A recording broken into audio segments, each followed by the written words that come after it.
सुलू रसोईमध्ये तुमचं स्वागत आहे। मी 2 मोठे हलवा घेतला आणि त्याला 2 चमचे तिखट टाकते, धने जिरे पावडर 1 चमचा, 1 चमचा हळद, स्वादानुसार मीठ घालणार आणि त्याला छान कालवणार। पूर्ण फिशला लागलं पाहिजे असं ते छान कालवून घ्यायचं।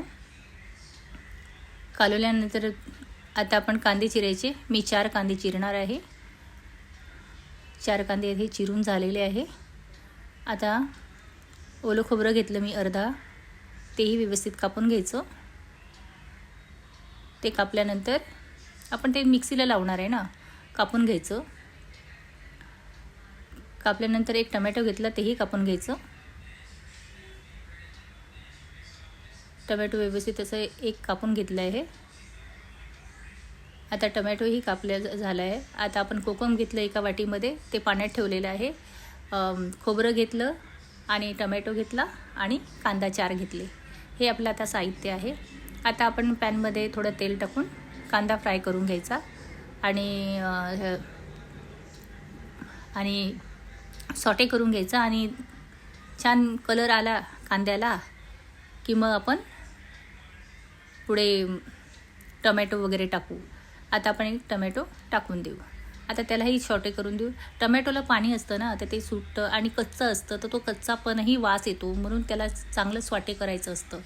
आता आपण लसूण टाकले, थोडे 7-8 10-12 मी असे लसूणाचे कड्या घेतल्याने त्यात टाकले आहे आणि जे होतं ते खोबरं तेही टाकलं। आता याला छान सॉटे करून घ्यायचं याच्यामध्ये, कारण की याच्यात सॉटे केल्यानंतर त्याच्यामध्ये एक सुगंध वास येतो। तुम्ही माझ्या चॅनलला लाईक आणि सबस्क्राईब करा नवीन असाल तर। आता पॅनमध्ये 1 वाटी मी तेल घेतलं। त्या तेलामध्ये आता मिक्सीला लावलं होतं ते खोबरं वगैरे सगळं त्याचं पेस्ट भरून घेतलं, ते टाकलं। आता त्याला छान मस्त तेलामध्ये असं खदखद शिजू द्यायचं। हा मसाला जर तेलामध्ये जर चांगला शिजला तर मस्त छान अजून खमंग वास येतो आणि आपलं भाजीही एक टेस्टी होते। हे एक ट्रिक आहे।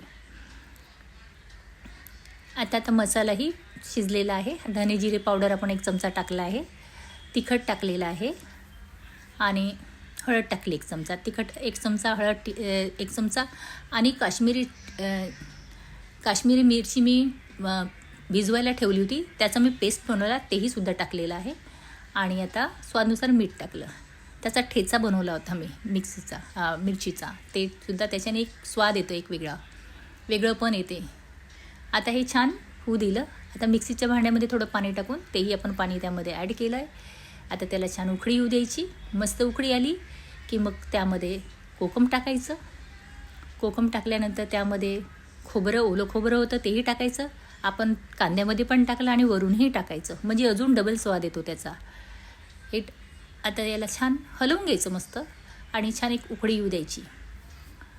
उकळी आल्यानंतर मग आपण फिश टाकूया। आता जे सगळे आपण फिश त्यामध्ये टाकल्या। आता हळू खालीवर करायचं, कारण फिश फुटू शकतात, म्हणून हळूवार ते खालीवरचं करायचं आणि आता आपलं 5 मिनिटासाठी उकळी येऊ द्यायची। आपली फिश तयार झालेली आहे, छान मस्त हलवा टेस्टी। तुम्हीही घरी करून बघा आणि मला कमेंट्स करा।